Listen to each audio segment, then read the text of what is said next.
لاش حسین بلوے میں سیبر بلوے میں سیبر ہم شیر جا رہے ماتھا سے پاتھ باقی آواز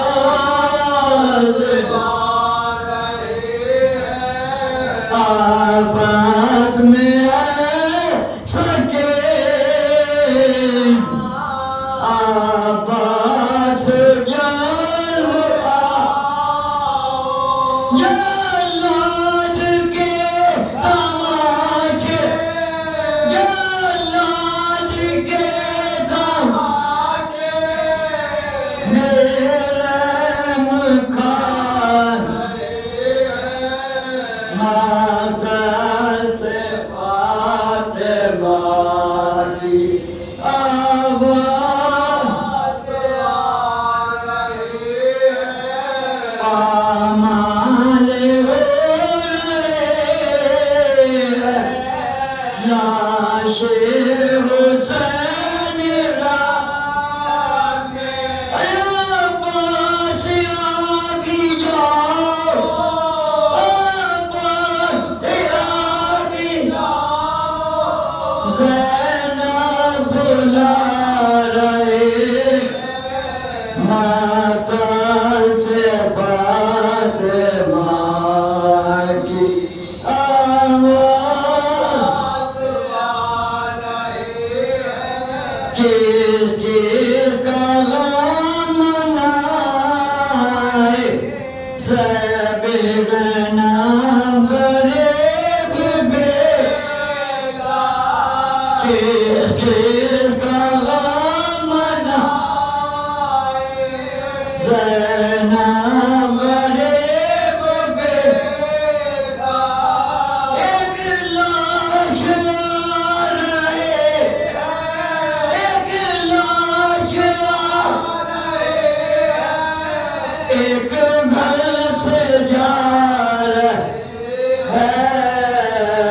ماتر فاطمہ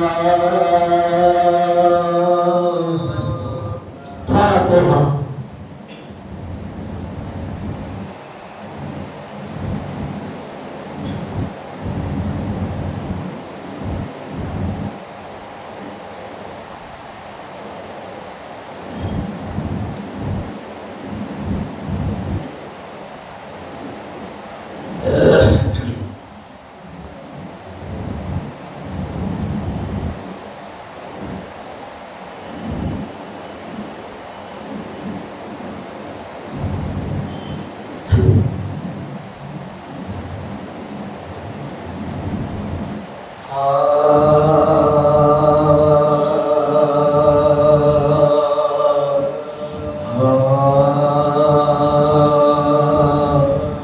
بانو ماتال میں چلائے آقا آ میرے گود آ میرے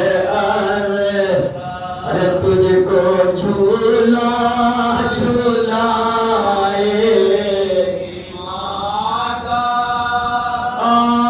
میرے گود تجھ کو مقتل میں جانے نہ دوں گے تجھ کو بستی بسانے نہ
رحم الله من قرأ سورة الفاتحة.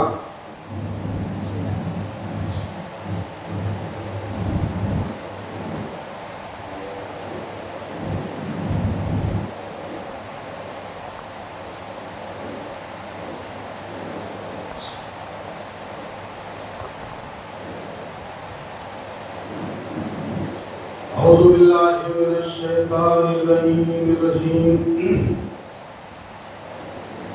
بسم الله الرحمن الرحيم. الحمد لله رب العالمين والعاقبة لأهل التقوى واليقين والجنة للموحدين والنار للملحدين والكافرين والعاصين. الصلاة والسلام على النبي الأمي المكي المدني القرشي الهاشمي الفتحي الطهي الطعامي الطافئ جيشات الأباطيل والدامد السودات الأزالي معلن الحق بالحق أبي القاسم محمد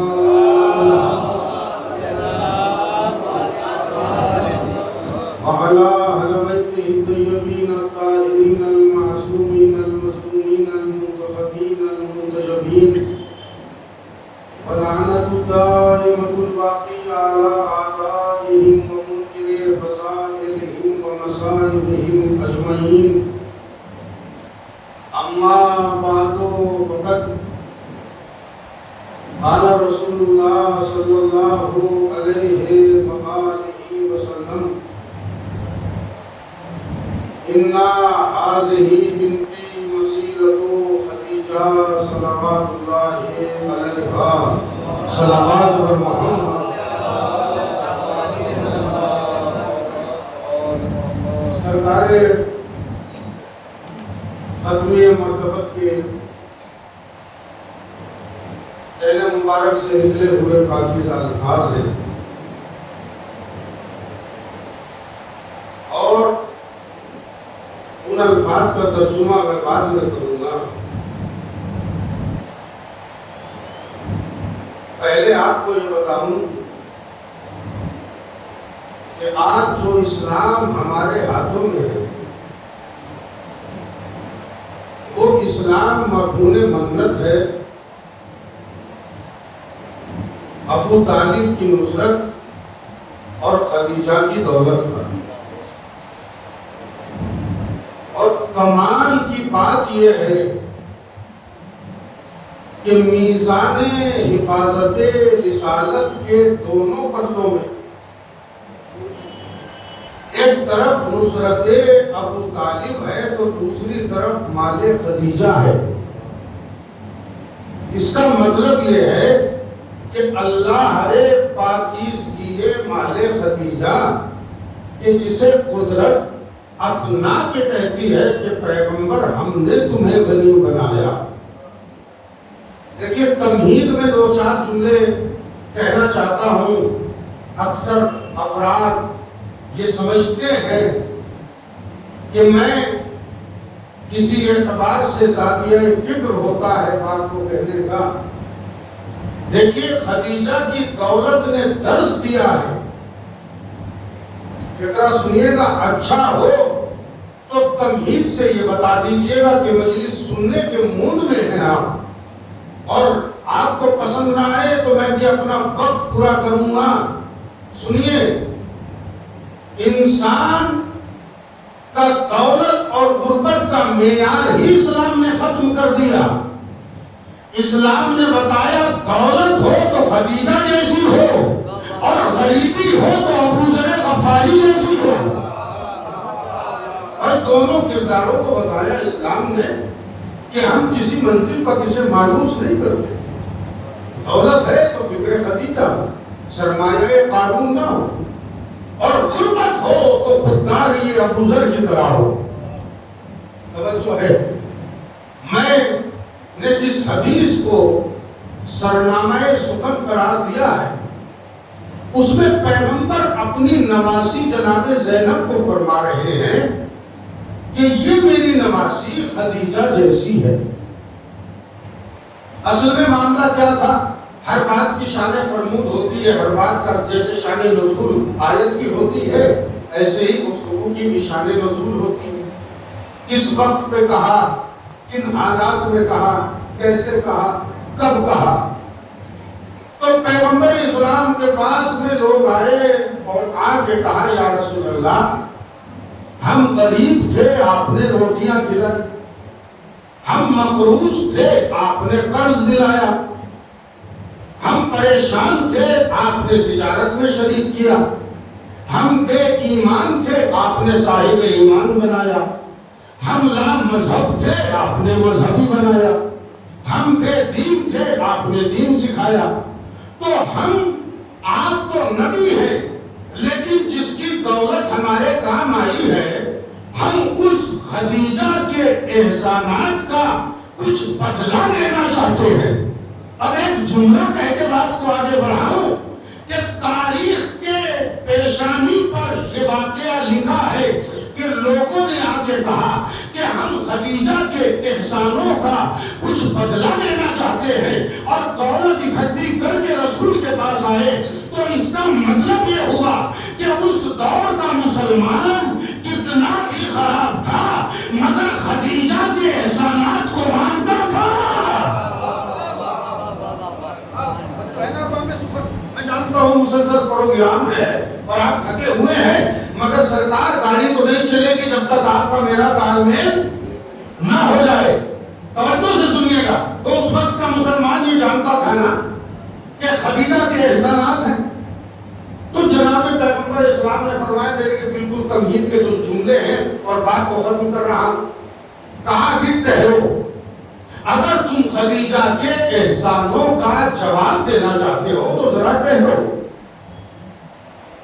وقت گزرا، ساعتیں گزری، مہینے گزرے، سال گزرے، کاشانہ عصمت میں، آغوش عصمت کبریٰ میں رسول کی بڑی نواسی زینب آئی اور جیسے ہی جناب زینب دنیا میں آئی تو پیغمبر نے ایک کپڑے میں جناب زینب کو لپیٹا سفید پارچے میں اور کہا ہے مسجد کے دروازے پر اور آگے کہا لوگوں سنو، تم نے کہا تھا نا کہ ہم خدیجہ کے احسانوں کا بدلہ لینا چاہتے ہیں۔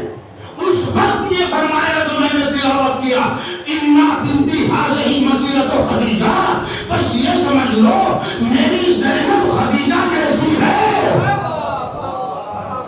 اسے خدیجہ سمجھنا۔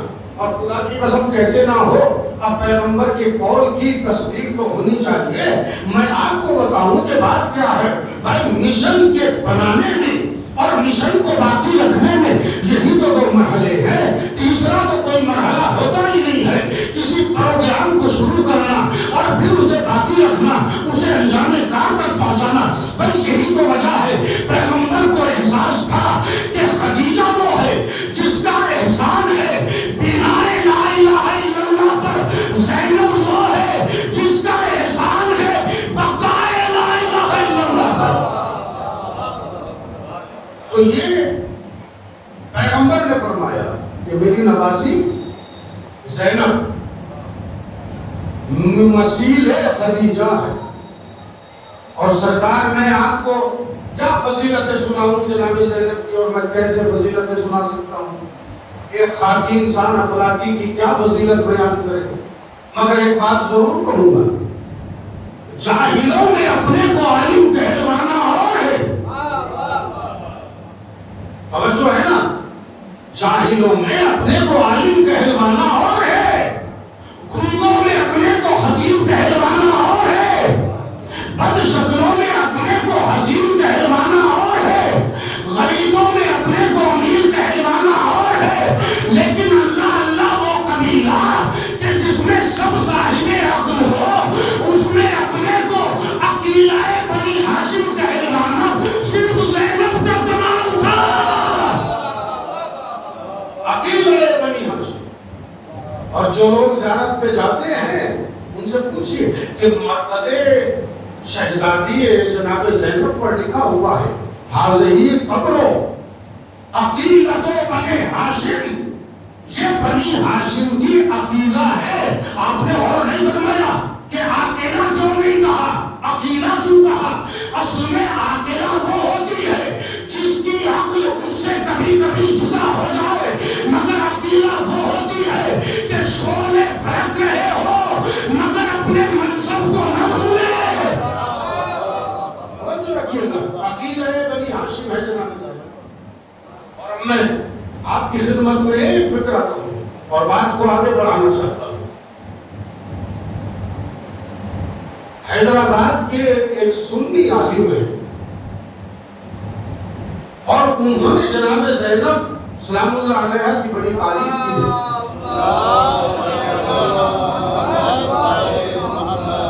سنیے دو چار فکرے میں آپ کو سنا رہا ہوں کہ زینب کون ہے۔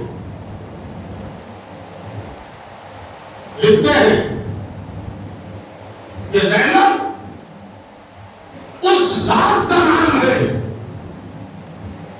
کہ جس کی چادر حسینیت کے لیے لیوائے حمد بن گئی۔ میں نے بہت بڑا فکرہ کہا ہے سرکار، اصل میں بات کیا ہے کہ کبھی کبھی ہم سماعت کی ماضیوں میں اس قدر غرق ہو جاتے ہیں کہ بڑے بڑے فکرے ضائع ہو جاتے ہیں۔ بھئی عجیب جملہ کہا، زینب کون؟ جس کی چادر حسینیت کے پرچم کے لیے لیوائے حمد بن گئی ہو، اسے زینب کہتے۔ اب بھی سمجھ میں نہیں آیا تو میں ایک جملہ کہہ کے بات کو آگے بڑھا رہا ہوں۔ زینب کسے کہتے ہیں؟ فکرہ جس کی مرضی ہو خاموش ہو کے سنے اور جس کا دل چاہے وہ فکرے کا مزہ لے۔ زینب کسے کہتے ہیں؟ بھائی جس سے مشورہ کر کے بھی امامت چھوٹی نہ ہو، جس سے مشورہ کر کے امامت کا قد چھوٹا نہ ہو، اسے زینب کہتے ہیں۔ ارباب سخن دیکھیے، آیت اللہ مامکانی سے کسی نے کہا کہ زینب کون ہے تو انہوں نے فرمایا زینب وما ادراک ما زینب، تم کیا جانو کہ زینب کون ہے؟ توجہ رکھیے گا، زینب کو سمجھنے کے لیے حسین کو سمجھنا ہوگا۔ تاریخ میں کوئی خاتون سوائے علی و زہرا کے مرد کے برابر تذکرے میں نہیں آئی۔ مجھے معاف کیجئے گا، ہم سب کی ماں ہے حوا، مگر آدم کا آدھا نہیں ہے۔ توجہ رکھیے گا، بھائی جتنی خواتین گزری ہے، حاجرہ گزری ہے مگر ابراہیم کی آدھی نہیں ہے، سارہ گزری ہے مگر ابراہیم کی آدھا نہیں ہے۔ ارے اور تو کیا، فرعون اور آسیہ کا کوئی تقابل نہیں ہے، مگر کائنات میں دو ہی ذات ایسی ہے جو دو ہستیوں کے برابر مانی جاتی ہے، یا زہرا علی کے برابر ہے یا زینب حسین کے برابر ہے۔ اگر آپ قسم کھائے بیٹھے ہیں تو میں بھی عہد کیے بیٹھا ہوں کہ جب تک آپ کو بیدار نہ کرو منبر نہیں چھوڑوں گا۔ سنیے گا، وہ آیت اللہ مامکانی سے کسی نے کہا زینب کون ہے؟ ہمارا کما زینب، تم کیا جانو کہ زینب کون ہے؟ عملی سیاست کو دو چیزوں پہ بڑا ناز تھا، اور دیکھیے چیزیں ناز کرنے کی ہے بھی عام انسان کے لیے، عام ذہنیت کے لیے۔ ایک اپنی ناپاک سیاست پر اور ایک اپنی طاقت پر۔ آج دیکھیے معاشرے میں دیکھیے کچھ لوگ ہوتے ہیں جو بڑے شانے اٹھائے منہ پھلائے، ارے بھائی کیا ہو گیا، ہماری طرح روٹی کھانے والے ہو۔ توجہ رکھیے گا، اتنے پڑھنے کی بات کیا ہے؟ مرنے کے بعد ایک سا کفن آپ کو ملے گا، ہمیں بھی ملے گا۔ توجہ رکھیے گا، آپ کے اوپر ممکن ہے 500 روپے میٹر والا ڈل جائے، ہم 200 روپے میں کام چلا لیں، مگر ہوگا کفن، ریشم کا نہیں ہوگا۔ لہر تمہاری بھی ہمارے جیسی ہوگی اور ہماری بھی تمہارے جیسی۔ توجہ رکھیے گا، تو اصل میں معاملہ کیا ہے سرکار کہ آدمی دو چیزوں پہ بڑا ناز کرتا ہے، ایک اپنی حکومت پر، سیاست و حکومت پر، ایک اپنی طاقت پر۔ ایسا ہمیں ایک آواز دے دو تو منہ ہو جائے اور منہ ہو جائے، اپنی زندگی کا بھروسہ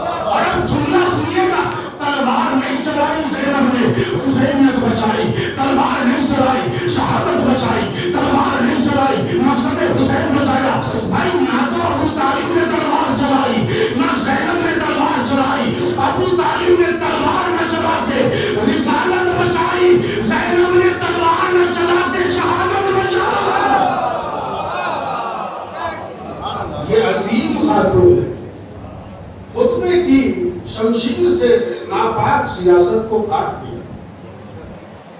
خطبہ لے رہی ہے جناب زینب اور سرکار عالی بڑے عجیب فکرے ہیں. خطبہ دے رہی ہے. شیخ مفید علیہ رحمہ سے کسی نے عجیب سوال کیا کہ یہ بتاؤ شیخ کہ جب زینب کافروں کے بیچ میں خطبہ دے رہی تھی، اب جس میں ہمت ہو جو عہد کر کے آیا ہے کہ مجھے آج بولنا نہیں ہے، میں اس سے اس کا عہد ثبوت توڑوا دوں گا. توجہ رکھیے گا. کہ زینب کافروں کے بیچ میں خطبہ دے رہی ہے، کافر چاروں طرف، تو کیا زینب کی عظمت کم نہیں ہوتی؟ شیخ مفید نے کہا نہیں ہوتی. کا دلیل کیا ہے؟ کہ زینب کافروں کے بیچ میں ایسے ہی تھی جیسے کعبہ بتوں کے بیچ میں.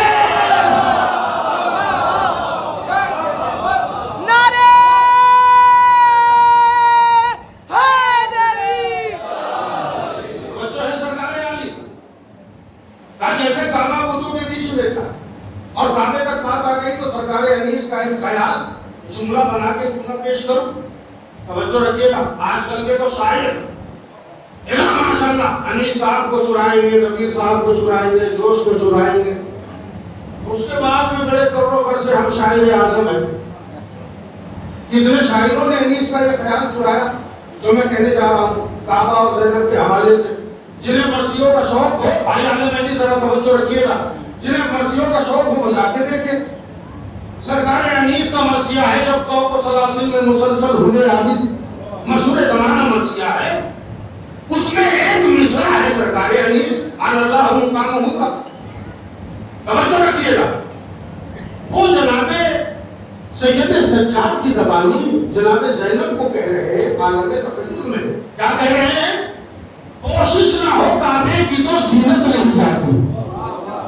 اب یہ بھی بتا دوں کہ شاعروں نے کیسے چرایا اس خیال کو انیس کے. مانا کی تخت شام پہ بیٹھا ہے تو یزید، ایمان کی سرحدوں پہ تیرا راج تو نہیں، بے پردگی سے عظمت زینب نہیں گھٹی، کعبہ خلاف کعبہ کا محتاج تو نہیں. سرکار انیس کا خیال ایک مصرے میں کئی ساری بات. کوشش نہ ہو کعبے کی تو زینت نہیں جاتی. شیخ مفید سے کہا چادر سر پہ نہیں تھی اور پھر بھی عظمت کم نہیں ہوتی. یہ بتا اگر کعبے پہ خلاف نہ ہو تو کیا کعبے کی عظمت کم ہو جاتی ہے؟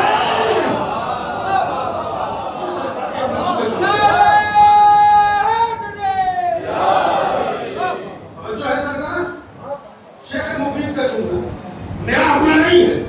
اور پھر کہا سنیے شیخ مفید سے پھر سوال. دیکھیں گھر کو مجلس نہیں ہونے کی اس رضا خانے میں ہمارے عشرے کی، تو ایسے سن لو جو کل کے برابر ہو جائے بات. توجہ ہے نا. پھر شیخ مفید سے سوال کیا. کہا شیخ یہ بتاؤ کہ جب جناب زینب خطبہ دے رہی تھی تو کیا کافروں نے جناب زینب کے چہرے کو نہیں دیکھا؟ اس لیے کہ چادر تو تھی نہیں. دیکھیں بات کو مسائل کی منزل کی ہے مگر فضائی کے انداز میں سنیے گا. کہا سر میں چادر نہیں تو کیا کافروں نے چہرہ زینب کو نہیں دیکھا ہوگا؟ فکرہ سنیے گا. شیخ نے کہا نہیں. کانت سلام اللہ علیہ فی ذالک الوقت کالشمس طالعہ. ارے بات یہ ہے کہ جب زینب جلال کے عالم میں خطبہ دے رہی تھی تو ایسے تھی جیسے سورج اپنی بلندی پر ہو. سورج اپنی بلندی پر ہو. اور یہ سورج کا کمال ہے کہ جب سورج بلندی پر ہو کوئی آنکھ اٹھا کے نہیں دیکھ دیتا. یہ شیخ مفید کے جملے. اور ایک مرتبہ خطبہ دینا شروع کیا اور کہا اس کو تو خاموش ہو جاؤ. کمال ہے. زینب نے کہا اس کو تو خاموش ہو جاؤ. ایسا لگتا تھا کہ زینب کے لفظ اس کو تو کہنے سے کائنات میں سناٹا چھا گیا. اب جنہوں نے مجلس سنی ہے، معراج سنی ہے، وہ سب جانتے ہیں جو فکر سرد کر رہا ہوں. زینب نے کہا اس کو تو کائنات کائنات خاموش ہو گئی. ارے کیسے نہ خاموش ہوتی؟ اس لیے کہ صاحب معراج کی نواسی بول رہی ہے. جو پہنچ گئے وہ تو کم سے کم گردنیں ہلا دو. اگر بچے نہ سمجھے میری بات کو جو بھائی رسول معراج پر ہے کائنات کی رب سے رکے زینب نے کہا اس کو تو. اور پھر شیخ مفید نے کہا نا کہ جیسے جناب زینب نے فرمایا اس کو تو کائنات کی نبض رکی. قبلہ موجود ہے. میں ایک جملہ فتوہ زینب کا پڑھ رہا ہوں. سکنت الہوا وخرست الفضا وارتبت الانفاس وسکنت الاجراس فی آنات الابل. جب زینب نے کہا خاموش، ہوا رکی، فضا رکی، سانسیں رکی، کائنات رکی، ماحول رکا، جانور خاموش.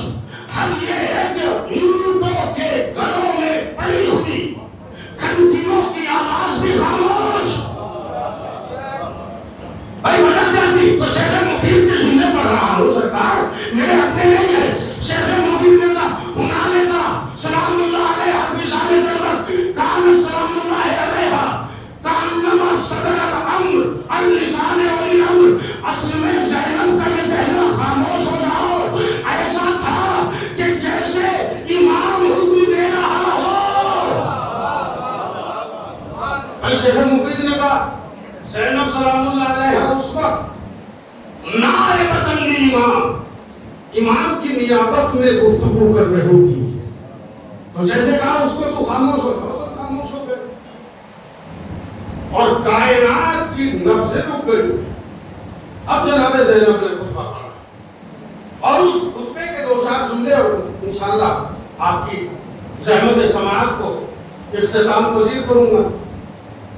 پہلا جملہ جو خطبے میں کہا الحمدللہ عدد الرمل والحصا زینت العرش والسرا والسرا. ساری تعریف ہے اس اللہ کے لیے. کتنی تعریف؟ ریت کے ذروں کے برابر، مٹی کے ذروں کے برابر. زینت العرش والسرا والسرا، آسمان و زمین کے وزن کے برابر اللہ کی حمد. اور اس کے بعد میں جناب زینب نے جملہ کہا سنو الا تعلمون، کیا تم جانتے ہو ایوکم سبقتم اولا شط الفرات کہ تم نے فرات کے کنارے کس کا خون بہایا ہے؟ ازکا من الکوثر والماء الحیات، وہ خون آب حیات سے، توجہ رکھیے گا، آب حیات سے اور آب کوثر سے بھی زیادہ پاکیزہ ہے.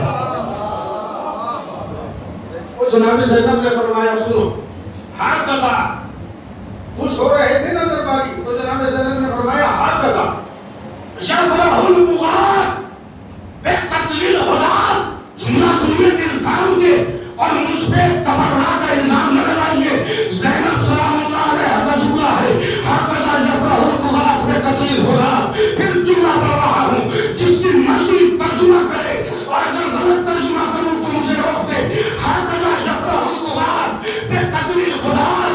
ارے سینا سادوں کی پہچان ہے کہ جب اللہ کے ہادی قتل ہوتے ہیں تو ثانی ماؤں کی اولاد ایسے ہی خوش ہوتی ہے جیسے تم ہو رہے. حقذا یفرح البغاة بقتل الحداد. مجلس رکوع حیوان میں پوچھ لیجیے، بد کردار ماؤں کے بیٹے معصوموں کی شہادتوں پر ایسے ہی خوش ہوتے ہیں جیسے تم دربار میں بیٹھ کر خوش ہو رہے ہو. اور اس کے بعد ایک آیت پڑھی جناب زینب نے، سنیے جو شہزادی نے آیت پڑھی اس آیت کا کمال دیکھیے. کیا کہا؟ فَلَا تَحْسَبَنَّ الَّذِينَ، عجیب آیت پڑھی جس آیت کا ترجمہ یہ ہے کہ وہ لوگ گمان نہ کریں کہ ہم نے انہیں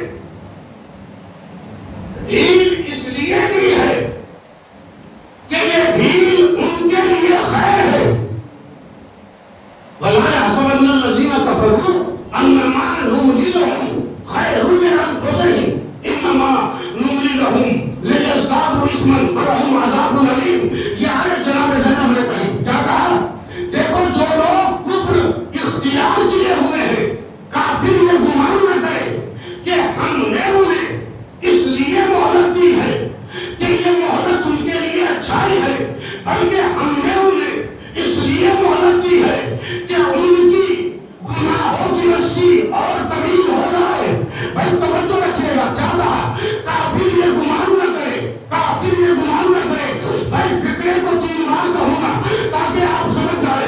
کافر یہ گمان نہ کرے یزید کا دربار ہے اور سارے حافظان قرآن بیٹھے ہیں اور زینب دے رہی ہے. سنو کہ کافر گمان نہ کرے ہم نے انہیں مہلت اس لیے دی ہے کہ یہ مہلت ان کے لیے خیر ہے، بلکہ مہلت اس لیے دی ہے کہ ان کے گناہ اور بڑھ جائے تاکہ ان کا عذاب اور دیکھنے کے قابل ہو. میں زینب نے کیا کہا؟ پھر فکر دوہرا رہا ہوں. کافر گمان نہ کرے، کافر گمان نہ کرے. اے علی کی بیٹی، یہ تو مسلمان کا دربار ہے، آپ کیوں کہہ رہی ہو کافر گمان نہ کرے؟ زینب جواب دے دی، یہی تو بتا رہی ہوں کہ اگر حسین کا دشمن مسلک اسلام پر بھی ہو تو کافر ہوتا ہے. نعرہ حیدری! زندہ باد! زندہ باد!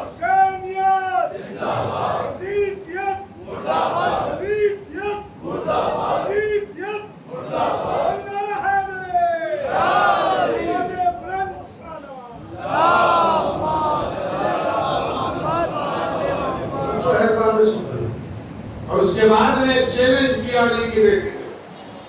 سنیے کیا چیلنج کیا. کہا سن یزید، 7 سال کا حفظ الشہداء کا جتنی کوشش کر سکتا ہے کر لے. لیکن قافلہ لٹا ہوا ساتھ ہے جناب زینب کے. حوصلہ چاہیے.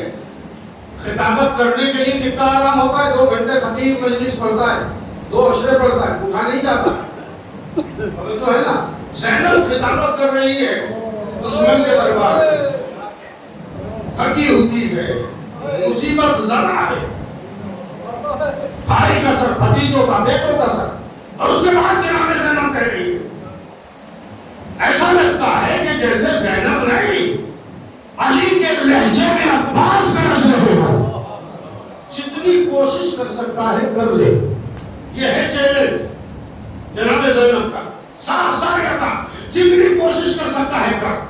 افضل جو ہوتا تھا اپنے کرنے میں کوئی کسر نہ چھوڑنا. اس لیے جناب زینب نے پھر چنا تھا جتنی کوشش کر سکتا ہے کر، جتنی محنت کر سکتا ہے کر، جتنی طاقت ہے سب کر. نہ تو ہمارے ذکر کو بڑھنے سے روک سکتا ہے، نہ اس وحی کے چراغ کو بجھا سکتا ہے جو اللہ نے ہمارے گھر میں جلایا ہے. بھئی زینب دربار میں کہہ رہی ہے وحی کا چراغ اللہ نے ہمارے گھر میں جلایا. اور کب کہا زینب نے؟ جب وہ کہہ چکا تھا کہ وحی نہیں آئی. اور زینب نے کہا وحی کا چراغ ہمارے گھر میں جلایا. دربار میں کسی کی ہمت ہو تو کہے. بھئی زینب نے کیوں فرمایا کہ اللہ نے وحی کا چراغ ہمارے گھر میں جلایا ہے؟ تاکہ مجمع سمجھ جائے جنہیں یہ بتایا گیا تھا 2 شہزادوں کی جنگ ہے، وہ سمجھ جائے کہ جس سے جنگ ہوئی ہے وہ کوئی اور گھرانہ نہیں ہے، وہی گھرانہ ہے جس میں نبی آئے تھے، وہی گھرانہ ہے جس میں رسالت آئی تھی، وہی گھرانہ ہے جہاں قرآن اترا تھا. اور اس کے بعد میں بس فضائل سے مسائل کی طرف آنے میں مجھے ایک لمحہ چاہتا ہے، لہذا ایک جملہ کہوں گا اور فضائل کی کیفیت مسائل کی منزلوں میں آ جائے گی. اور اس کے بعد زینب نے ایک آہ سخت بھر کے کہا، یہ تو بڑے عجیب مزاج کا جملہ ہے جو میں آپ کی خدمت میں پیش کر رہا ہوں. جناب زینب نے درباریوں کی طرف دیکھا اور دیکھ کے کہا، بغض علی مکتوبۃ علی جبہات اولاد الزنا. سنو، تم کوئی خطا نہیں ہے. میرے بابا علی کا بغض حرام زادوں کی پیشانیوں پر لکھا ہے. دیکھیے بھائی، میں آپ کی محبتوں کا بہت شکر گزار ہوں. اللہ آپ کو سلامت رکھے، حسین آپ کو اجر عطا کرے. مگر جب فکرہ آگے کہوں گا تو اسے ایسے ہی سنیے جیسے زینب کے فضائل سن رہے ہو. کیا نام بوزو علی جن مکتوبتن اللہ جب آگے اولاد زنا. میرے بابا علی کا بغض زنا زادوں کی پیشانیوں پر لکھا ہوتا ہے. برات مجمع میں خاموش ہوئی، ایک شخص اٹھا اور اٹھ کے کہا اے علی کی بیٹی، کیا بغض بھی پیشانی پر لکھا ہوتا ہے؟ بھلا بغض پیشانی پہ کیسے لکھا ہوا ہوتا ہے؟ زینب نے ایک مرتبہ کہا حقذا یکون مکتوبن، تیرا کھڑا ہونا اس بات کی دلیل ہے کہ تیری پیشانی پر لکھا ہے.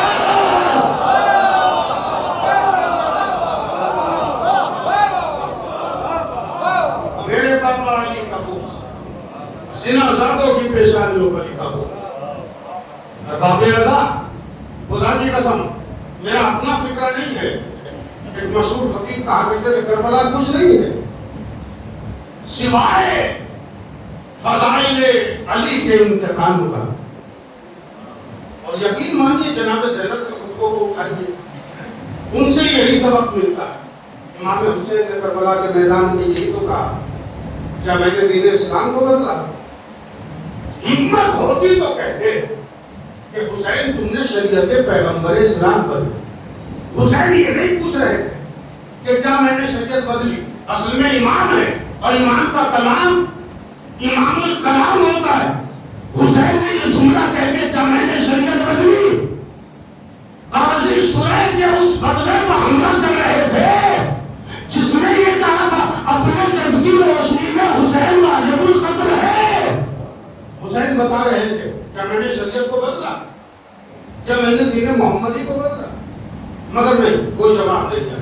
اور جناب زینب خطبہ دے رہی اور خطبہ دیتے دیتے ایک مرتبہ نہ جانے کیا شہزادی سلام اللہ علیہ نے فکرہ کہا او یزید، خدا کی قسم اگر میں ایک جملہ مصائب کا نہ پڑھوں اور صرف جناب زینب کا یہ جملہ پڑھوں.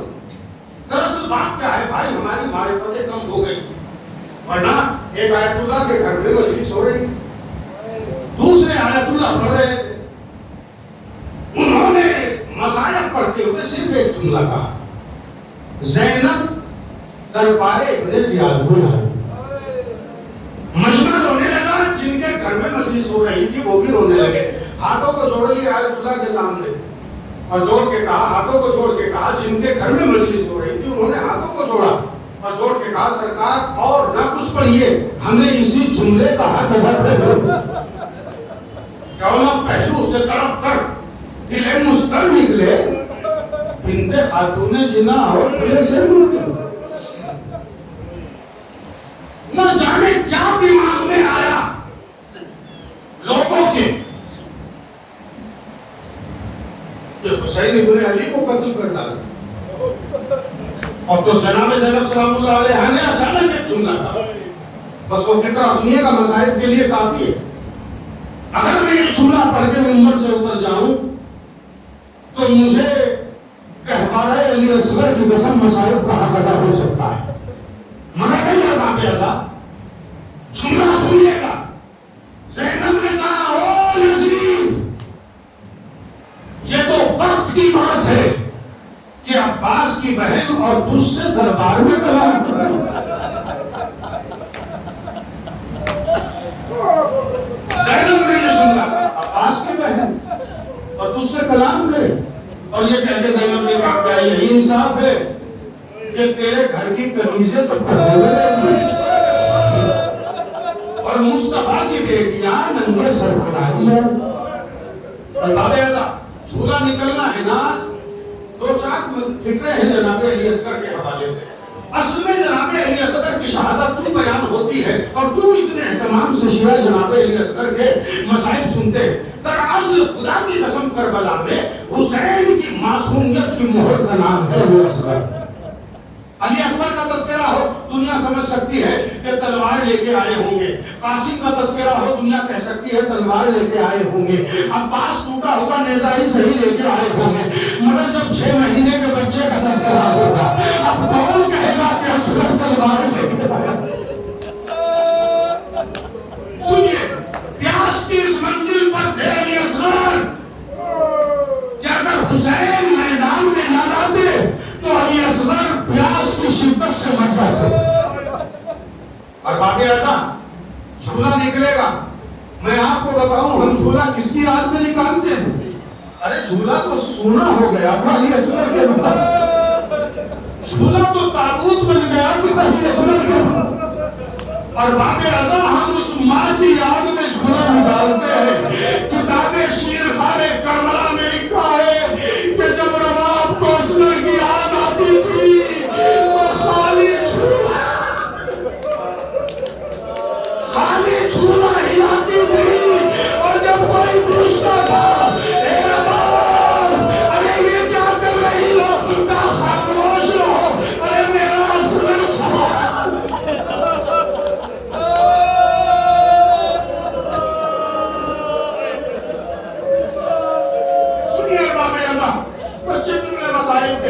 حسین نے میدان میں آ کے حلم الناصرین منظور کہا، صاحب ریاض القدس نے لکھا جب حسین نے ایک بات کہا تو آسمان سے آواز آئی مولا اگر اجازت ہو تو میں زمین پر گر جاؤں، دوسری مرتبہ مظلوم کربلا میں نکاؤں، زعفر جن میدان میں آیا۔ اور باب ازا سنیے، اور جب تیسری بار کہا تھا صاحب ریاض القدس کہتے ہیں کہ مرتبہ اصغر نے اپنے کو جھولے سے گرایا، بیویوں میں کوہرام برپا ہو گیا۔ حسین خیام کی طرف مڑے، بات کیا ہے؟ کہا علی اصغر نے آپ کی صدا سن کر اپنے کو جھولے سے گرا دیا، ارے لاؤ اصغر کو مجھے دے دو۔